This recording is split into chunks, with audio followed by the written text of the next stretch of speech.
In this lesson, we'll discuss the process of beta oxidation.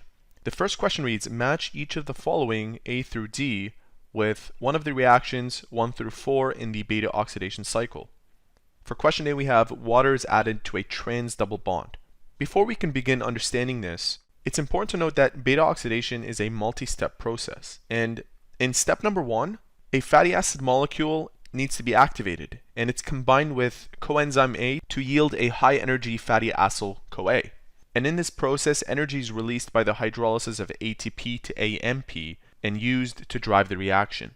A few steps later on in the process, this fatty acyl CoA molecule changes shape a little bit. The acyl CoA dehydrogenase enzyme catalyzes the transfer of hydrogen atoms from the alpha carbon to the beta carbon of the activated fatty acid, as shown on the screen. What this does is form a trans bond between the alpha and beta carbon, and an FAD molecule gets reduced to FADH2. These are electron carrier molecules that are fed into other systems to produce ATP. Now, to address this particular question, a hydration reaction occurs in step 2 of beta oxidation, and it is catalyzed by the enzyme enol coenzyme A hydratase, which adds the components of water to the trans double bond, and that's shown on the screen. A hydroxyl group attaches to the beta carbon of the fatty acid, and a hydrogen atom attaches to the alpha carbon.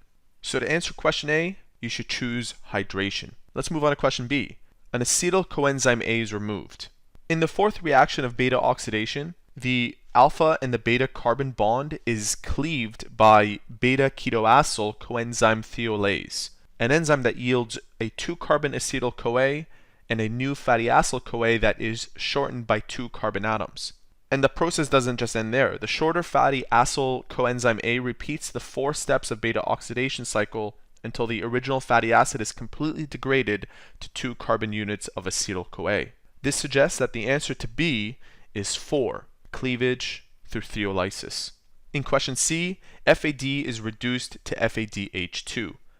As discussed earlier, that's technically the first reaction in beta oxidation, so the answer is 1. And finally in D, a 3-hydroxyacyl coenzyme A is converted to 3-ketoacyl coenzyme A. Through the process of elimination, obviously that's 3 in this list, but let's discuss that.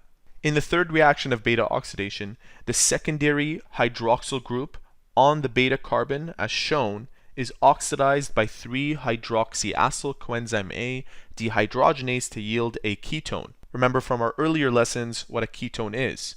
The hydrogen atom removed in the oxidation are transferred to NAD+ to yield a beta keto or 3-keto group and the reduced coenzyme NADH, another carrier molecule that is used downstream in other reactions to produce ATP.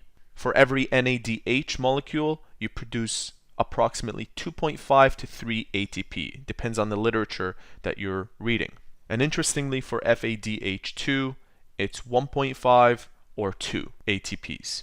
Let's move on to question 2. Determine the number of beta oxidation cycles and the number of acetyl CoA molecules produced by cerotic acid, which has 26 carbons, a fatty acid found in beeswax and carnauba wax.